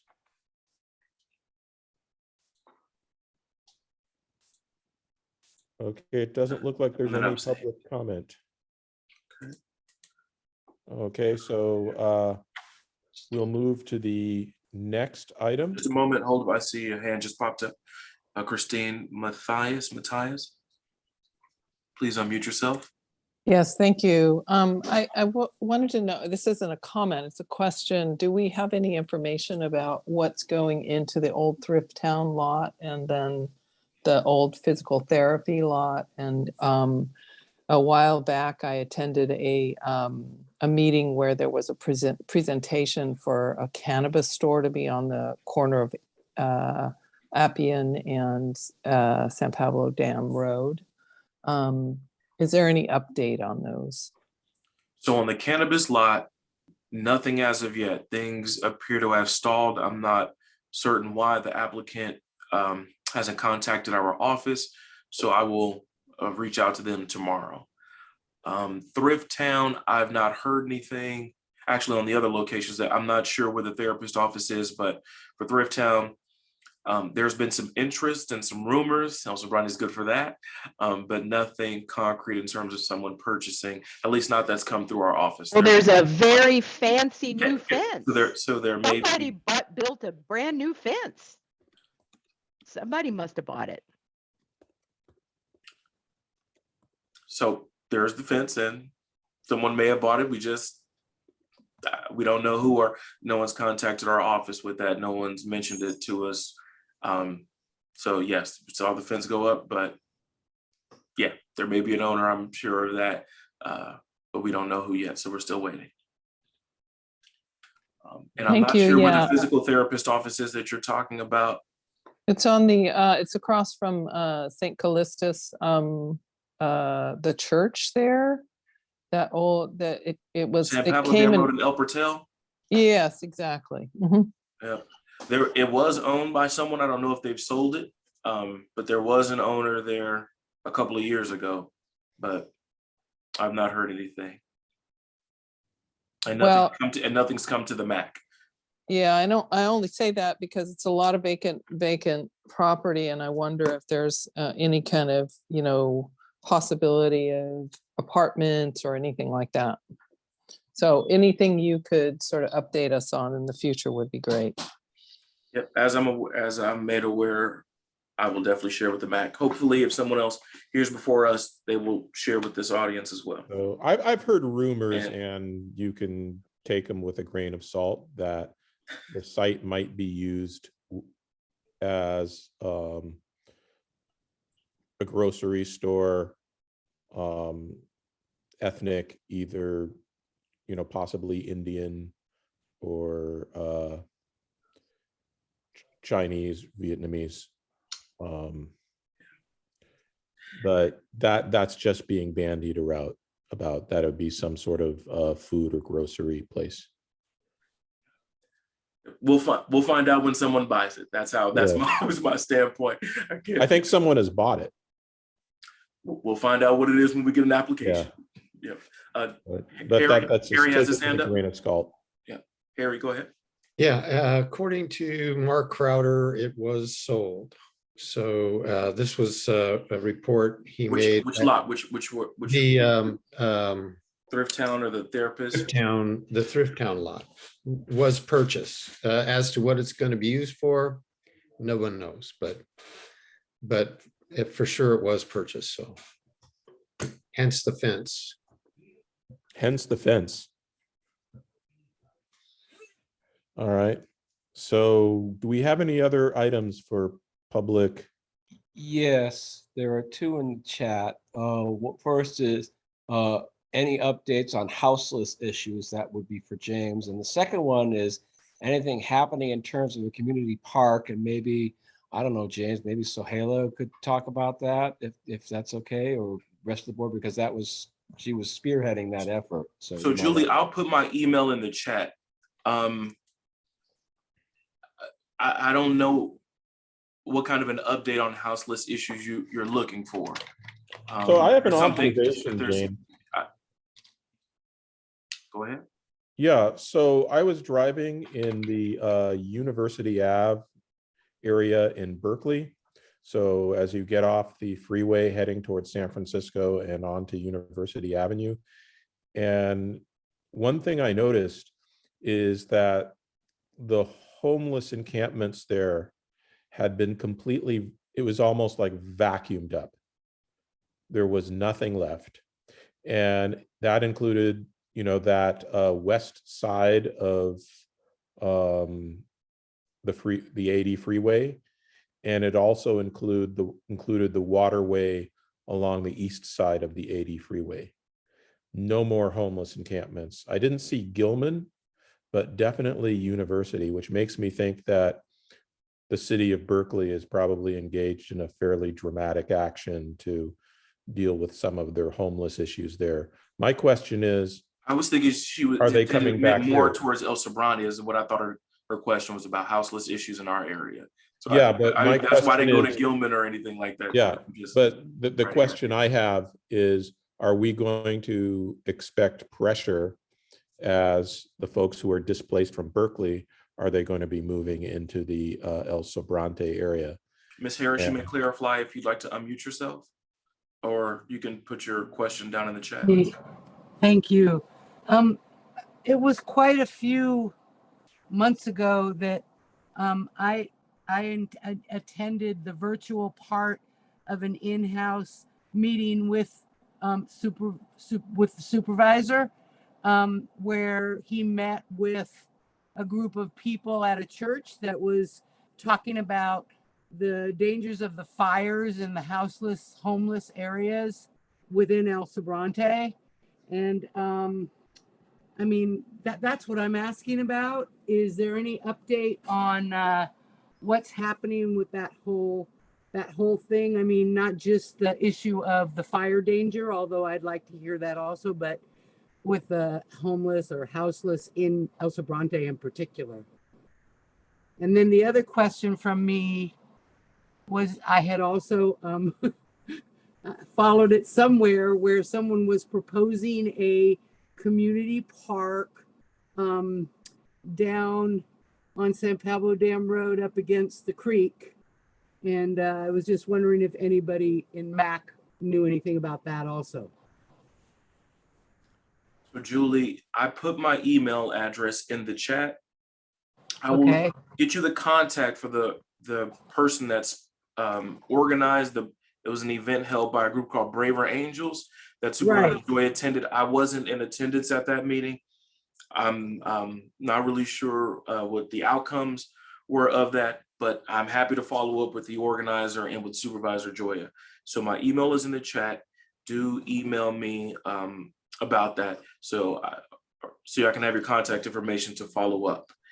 The community park for the Maui property that was proposed there, the group didn't get the Prop 68 grant that they were hoping to get.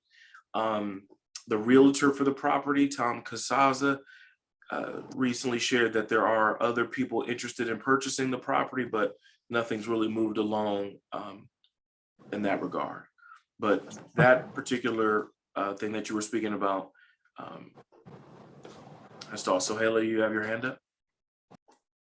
Yes, thank you for the opportunity. Yes, as James said, despite our hard work, unfortunately, we did not get the grant. One of the reasons was that the county does not support us with regards to the maintenance budget.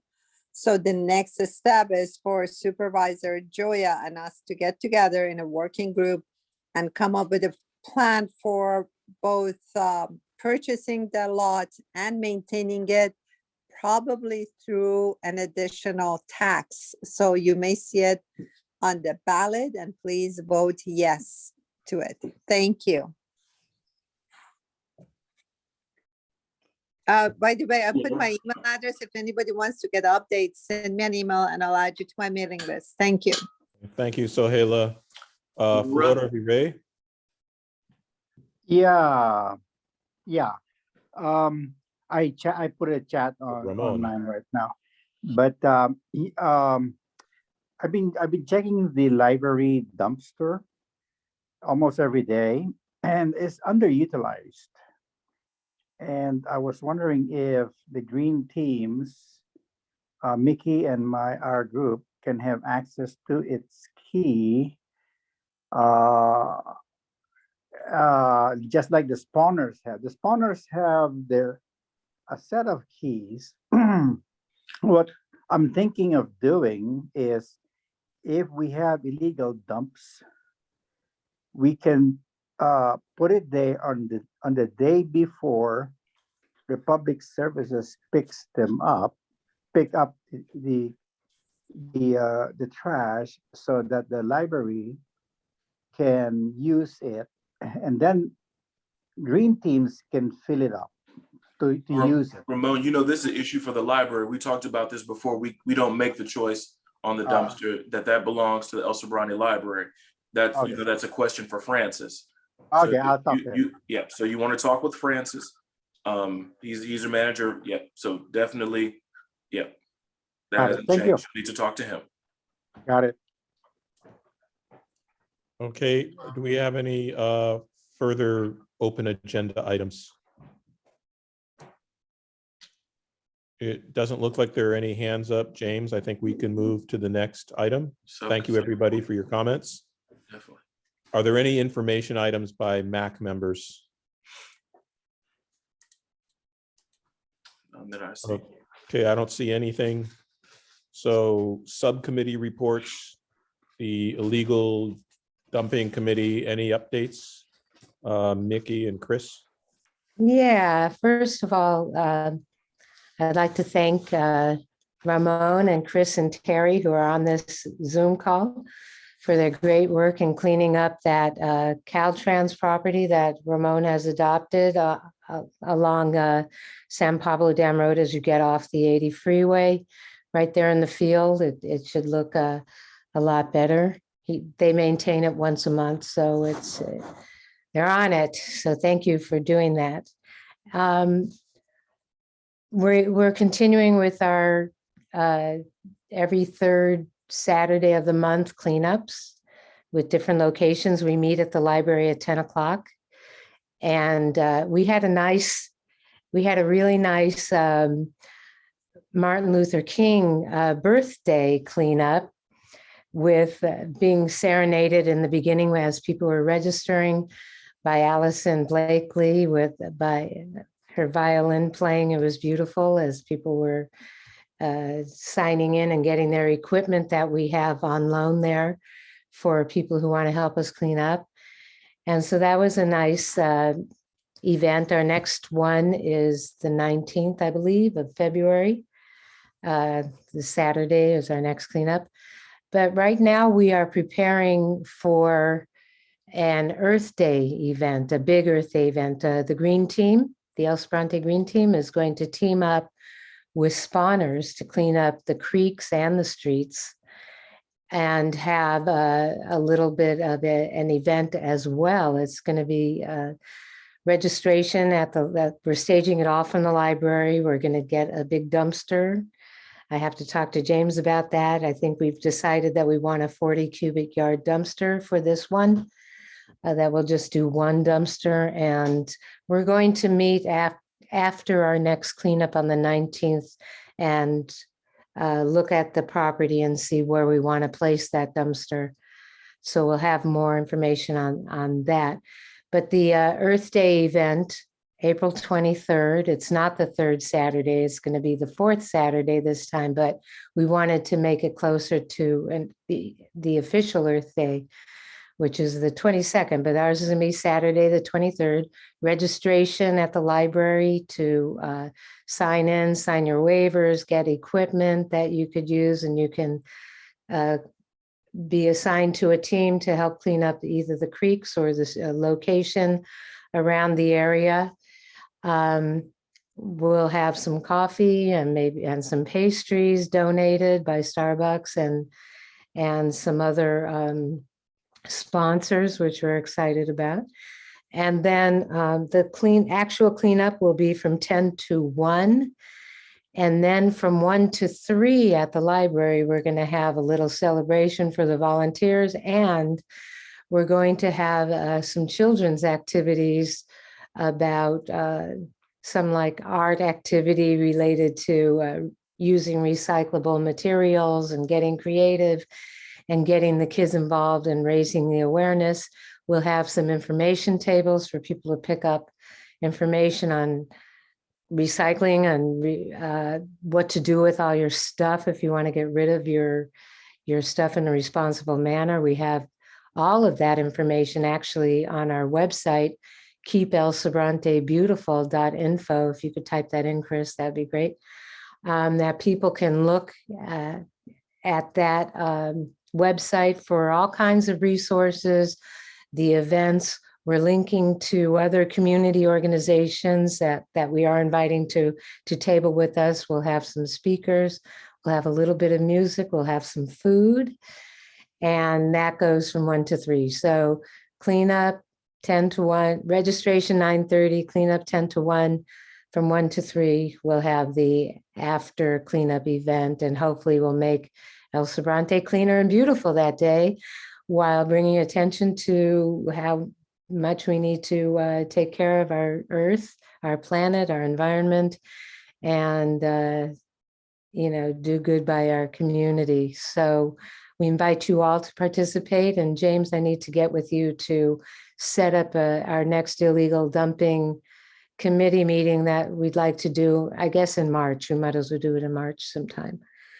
And where we will have more of this Earth Day event fleshed out, and see how people can help us volunteer for this day and put in a few hours of service to make our area cleaner and more beautiful, which is the goal. And so that's the report. And I hope to see you, the volunteers who'd like to help us just clean up the streets. Actually, spawners and the green team share this third Saturday of the month cleanup. So you can plug in that either with us or with spawners.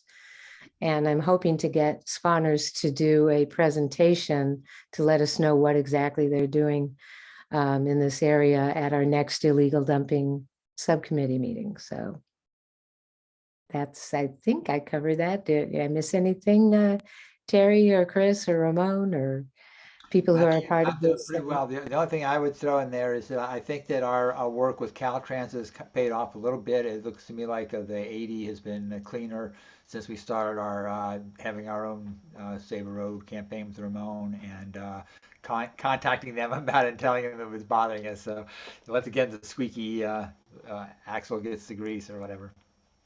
Yeah, and I encourage everybody, like on our website, keepelsobrantebeautiful.info, you can see how to report illegal dumps and all the problems that you see around the area. I filed a complaint about the Davila Way Woods apartment complexes with the code enforcement and environmental health, because when I went there earlier this week, I saw not only litter strewn along the parked cars in the vegetation, and there were some bigger dumps there too, like a TV and different things. But in the creek itself, down below the bridge there were like, I think 2 refrigerators that I think were generated from that apartment complex. Probably a moving day is our best guess, but we need to get a handle on that. So we're trying to do our best. And the first thing people can do, and maybe one of the most important things people can do, is report it. And those numbers I said are on our website. 1-800-NO-DUMPING really is a good way to go, or the mobile citizen app. You can report, take photos and send it in right there too. So as long as they know about it, the county will deal with it, or Richmond, the city of Richmond, or the city of San Pablo, or Caltrans, depending on which jurisdiction it is. But we're doing our best to stay on top of it. And I think it's making a noticeable difference. So that's encouraging, but it's ongoing. So we need all hands on deck for this. So that's it. Any questions about that? No? Okay. So James, I'll call you, I'll email you, and we could come up with a date, and also with Tom and Melinda, who are also part of our illegal dumping committee. I'll be in the office tomorrow. Okay, great. Thank you. Thank you. Looks like that's it, Tom.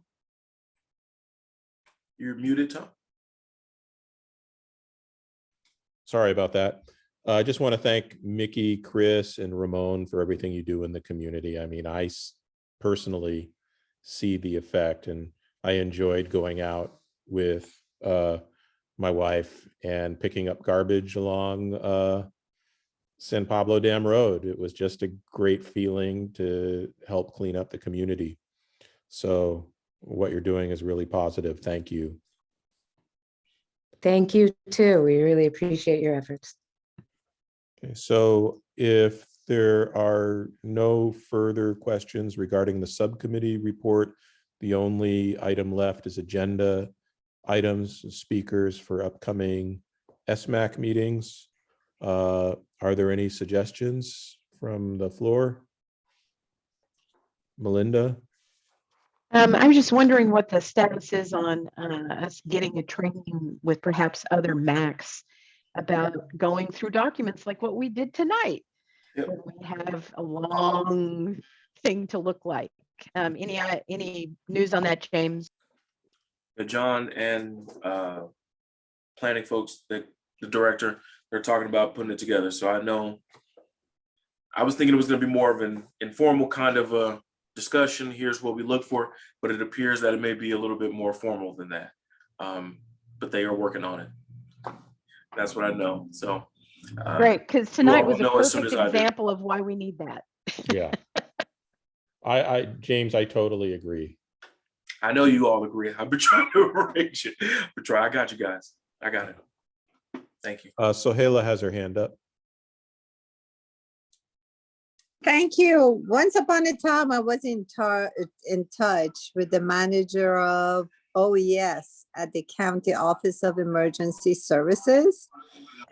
Then Supervisor Joya asked him to be responsive only to El Sobrante MAC.